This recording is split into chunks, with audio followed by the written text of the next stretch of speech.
متعلق سنا،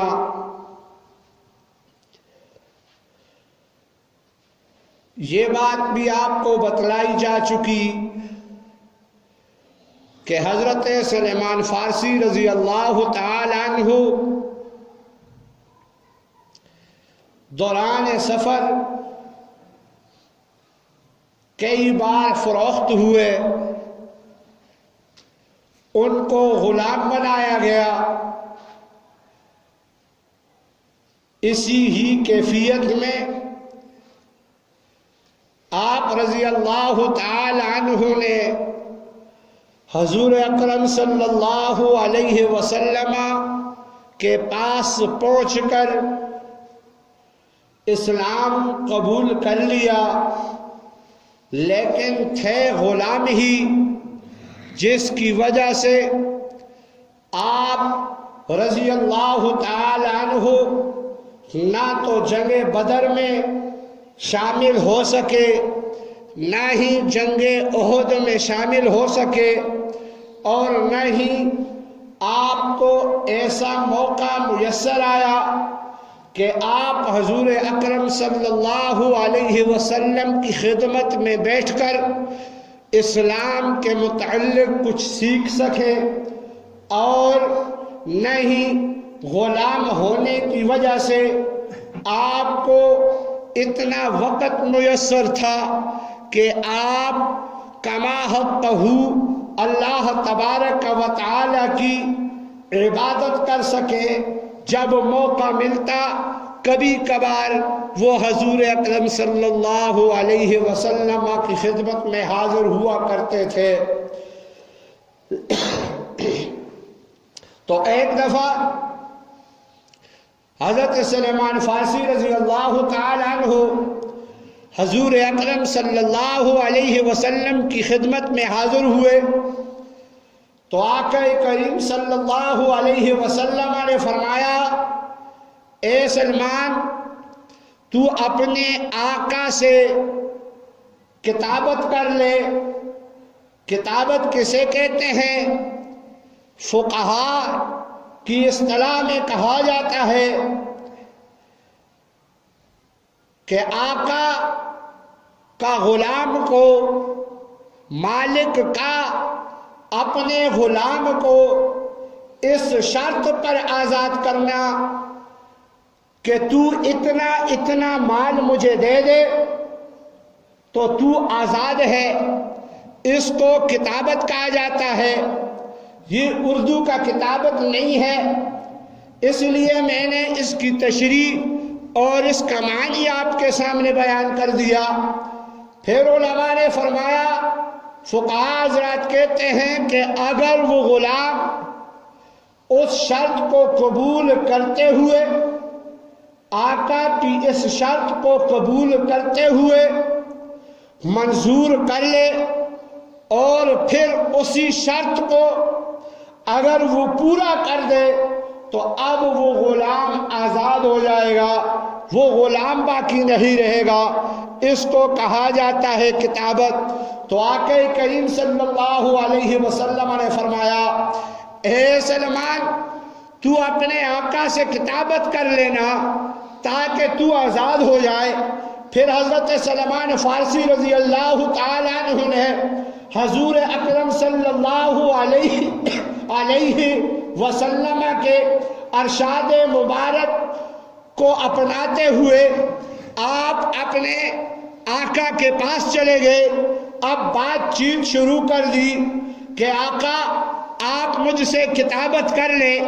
اپنے مالک کو حضرت سلیمان رضی اللہ تعالی عنہ نے کہا کہ آپ مجھ سے کتابت کر لیں تاکہ میں آزاد ہو جاؤں، اپنی مرضی سے زندگی بسر کر لوں، جو باقی ہے میں اپنی زندگی کو اللہ کے احکام کے مطابق اور رسول اللہ صلی اللہ علیہ وسلم کے قدموں میں گزار سکوں۔ اے میرے مالک، تو مجھے آزاد کر دے۔ تو اب مالک نے، اب حضرت سلیمان فارسی نے اس غلام کی بات کو سن لیا اور کتابت کر دی۔ اب اس میں معاہدہ یہ ہوا کہ اے سلیمان فارسی، تو اگر مجھے 300 کھجوروں کے درخت لگا کے دے دے، پھر جب وہ درخت بار آور ہو جائیں، شرائط 2 لگائی تھی۔ پہلی شرط، اے سلمان اگر تو مجھے 300 درخت کھجوروں کے یہاں لگا کے اگا کے پھر جب وہ درخت بار آور ہو جائیں، یعنی ان پہ جب پھل آ جائے تو اس وقت تو آزاد ہو جائے گا، یہ پہلی شرط تھی۔ دوسری شرط اس نے یہ لگائی، حضرت سلمان فارسی رضی اللہ تعالی عنہ کے مالک نے یہ لگائی کہ اسی کے ساتھ ساتھ اگر تو مجھے 40 اوقیہ سونا بھی دے دے، یہ 2 شرطیں ہیں، تو آزاد ہو جائے گا۔ کہا ٹھیک ہے۔ حضرت سلمان فارسی رضی اللہ تعالی عنہ وہاں سے واپس آئے، سیدھے حضور اکرم صلی اللہ علیہ وسلم کے قدموں میں حاضر ہوئے۔ کہا کیا ہوا؟ کہا یا رسول اللہ صلی اللہ علیہ وسلم، میرے مالک نے میرے اوپر 2 شرطیں لگائی ہیں۔ کہا کون کون سی ہیں؟ کہا پہلی شرط یہ ہے کہ میرا مالک مجھے کہتا ہے تو یہاں پہ ایک 300 درختوں کا جو پھولوں کھجور کے درخت ہوں ان پر مشتمل باغات مجھے دے دے تو آزاد ہے۔ کہا اور کیا شرط لگائی ہے؟ کہا دوسری شرط یہ لگائی ہے کہ 40 اوقیہ سونا دے دے تو آزاد ہے۔ حضور اکرم صلی اللہ علیہ وسلم نے بھی وفا کی۔ آقا کے ختم مور نبوت کو جب بوسہ دیا تھا نا، یہ بات میں نے پچھلے جمعہ میں کہی تھی، پھر آپ حضرت سلیمان کی آنکھوں سے آنسو جاری ہوئے تھے۔ حضور نے فرمایا کیا ہوا؟ وفا انہوں نے کی، وفا غلام نے کی، تو مالک کی وفا بھی دیکھو۔ وفا سلمان فارسی نے کی تو مالک 1,24,000 انبیاء کا امام ہے، وفا تو کرنی تھی۔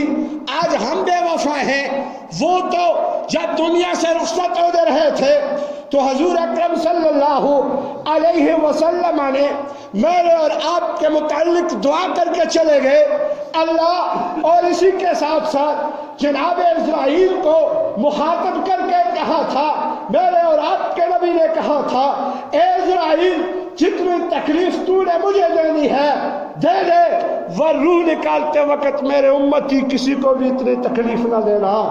وہ آقا وہ تو وفا ہمارے ساتھ کر کے چلے گئے، ہم نے کیا وفا کی؟ ہم نے کیا کیا؟ ہم نے اپنے آقا کی سنتوں سے مذاق اڑا بنانا شروع کر دیا۔ ہم نے حضور اکرم صلی اللہ علیہ وسلم تو ہوتا ہے سنت پر عمل کرنا، عمل اگر نہیں کر سکتے تو مذاق تو مت کرو نا۔ دیکھیں نا آج ہمارے نوجوان آقا کی اس عظیم سنت سے کون کون سے ڈیزائن نہیں وہ مرتب کر رہا، عجیب عجیب تماشا لگایا ہوا ہے، پھر کہتے ہیں ہمارے ساتھ یہ ہو گیا، ہمارے ساتھ پھر ہم گلے کرتے ہیں کہ جی ہمارے کاروبار بند ہو گئے، پھر ہم گلے کرتے ہیں کہ ہمیں حکومت نماز پڑھنے نہیں دیتی، پھر ہم گلے شکوے کرتے ہیں حکومت سے، گلے شکوے کیوں نہیں کرتے اپنے آپ سے؟ ظلم تو ہم نے کیا، ہم نے اپنے آپ پر ظلم کیا، حضور کی سنتوں کو سرعام ٹھکرایا، جس کا وبال تو پھر آنا ہی ہے نا، تو وبال آ رہا ہے۔ تو اب میں بات یہ کر رہا تھا وفا کی، آقا نے کہا اچھا یہ بات ہے، مجلس میں بیٹھے ہوئے تھے، صحابی سامنے تھے، ابو بکر سامنے تھے، حضرت عمر سامنے تھے، حضرت حمزہ سامنے تھے، حضرت طلحہ سامنے تھے، آقا کے صحابہ سامنے تشریف فرما تھے۔ میرے آقا نے کہا اے میرے صحابی تو بھی اٹھ، تو بھی کھڑا ہو جا، تو بھی کھڑا ہو جا۔ جو صاحب استطاعت تھے ان کو کھڑا کر دیا کہ 20 درخت کھجور کے تو نے لانے ہیں، 10 درخت کھجور کے تو نے لانے ہیں، ہاں 50 درخت کھجور کے تو نے لانے ہیں۔ اس طرح میرے آقا کریم صلی اللہ علیہ وسلم نے 300 درخت جمع کر دیے اور حضرت سلمان فارسی رضی اللہ تعالی عنہ سے مخاطب ہو کے کہا اب تجھا زمین مالک کی ہے، وہاں پر جا کے تو ان کے لیے گڑھے کھود تاکہ یہ درخت ان میں لگائے جا سکے۔ اب صحابہ کی ڈیوٹیاں لگائی گئی، درخت موجود ہے، آقا کریم صلی اللہ علیہ وسلم نے حضرت سلمان فارسی کو بھیج دیا تو جا کے گڑھے کھود۔ وہاں وہ گڑھے کھودنے میں مشغول ہو گیا۔ آقا میرے صحابہ، آقا اپنے صحابہ کو لے کے، میرے آقا جناب محمد رسول اللہ صلی اللہ علیہ وسلم اپنی جماعت کو لے کے، اپنے یاروں کو لے کے وہاں اس میدان میں چلے جاتے ہیں۔ وہاں میرے آقا نے اپنے دستے مبارک سے، اپنے ہاتھوں سے وہ درختوں کو یوں اٹھایا اور اس گڑھے میں رکھا، اپنے ہاتھوں سے اوپر مٹی ڈالی، اپنے ہاتھوں سے ان درختوں کے اوپر پانی ڈالا، وہ سارے درخت لگا دیے۔ 300 درخت مکمل ہو گئے۔ 7 شرط آقا کی یہ تھی، 7 شرط اس مالک کی یہ تھی کہ تو نے اس کی رکھوالی بھی کرنی ہے، دیکھنا بھی ہے، چوکیداری بھی کرنی ہے۔ جب یہ بات آور ہو جائیں گے تو تو تب آزاد ہوگا، ورنہ نہیں ہوگا۔ اب حضور کے لگائے ہوئے درخت بھلا وہ کہاں سوکھ سکتے ہیں؟ معجزہ دیکھیں میرے آقا کریم صلی اللہ علیہ وسلم کا۔ ابھی 1 سال کی مدت ہی ہوئی تھی کہ وہ درخت بارآور، وہ پودے کھجور کے وہ تنے بارآور درخت بن گئے، اور 1 سال کے اندر ان پر کھجوریں بھی آ گئی۔ یہ میرے آقا کا معجزہ تھا۔ اور سارے 300 درختوں میں سے کوئی ایک درخت بھی سوکھا نہیں تھا، سارے پھل دینے لگ گئے۔ اب ایک شرط تو پوری ہو گئی، حضور اکرم صلی اللہ علیہ وسلم بیٹھے ہوئے تھے کہ ایک شخص آیا، شخص نے ایک پیالے بیضا، پیالے میں وہ سونا تھا، سونا رکھا ہوا حضور کی خدمت میں پیش کر دیا۔ یہ تھے صدقہ کرنے والے، یہ تھے حضور صلی اللہ علیہ وسلم پر اپنا تن من دن قربان کرنے والے۔ یہ وہ صحابہ تھے جنہوں نے اپنا سونا بھی آقا کے قدموں میں لا کے رکھ دیا، جنہوں نے اپنی اولادیں بھی حضور صلی اللہ علیہ وسلم کے قدموں میں لا کے رکھ دی، جنہوں نے اپنا سارا مال بھی اٹھا کے آقا کے قدموں میں رکھ دیا۔ آج جب ہم بات کرتے ہیں تو ہمیں تکلیف ہوتی ہے، او جی اور روٹی بھی مانگنے، او جی ہمارے بچے تو نہیں پڑھتے، ہم روٹی کیوں دے؟ اب بات یہاں تک ہمارے اندر آ گئی، اس سے اور بدنصیبی ہماری اور کیا ہو سکتی ہے؟ روٹی دیتا ہوتا ہی کون ہے دینے والا؟ روٹی روزی تو دیتا وہ ہے جس نے کائنات بنائی ہے، جس نے دریاؤں اور سمندروں میں بھی پلنے والے جانوروں کو کھلاتا ہے، تو اشرف المخلوقات کو بڑا کیوں نہیں کھلائے گا؟ ہاں روزی کا ذمہ دار تو وہ اللہ ہے۔ بہرحال میں بات کر رہا تھا، وہ صحابی آتا ہے، ہاتھ میں پیالہ ہے، پیالے میں سونا ہے، وہ سونا لا کے میرے آقا کے قدموں میں رکھ دیا، کہا یہ میں آپ کے لیے لایا ہوں۔ حضور اکرم صلی اللہ علیہ وسلم نے وہاں اعلان کیا کہ وہ ایک مسکین تھا، سلمان فارسی کہاں ہے، اس کو بلایا جائے۔ سلمان فارسی رضی اللہ تعالیٰ عنہ کو بلایا گیا، کہا ہاں تو نے کتابت کا وعدہ اپنے مالک سے کیا تھا کہ 300 درختوں پر مشتمل تو وہ کھجوروں کا باغ اس کے حوالے کرے گا، حوالے کر دیا۔ ساتھ دوسرا وعدہ بھی تھا کہ 40 اوقیہ سونا بھی اس کو دینا ہے، تو یہ سونا ایک شخص لایا ہے، جا اپنے مالک کو دے دے۔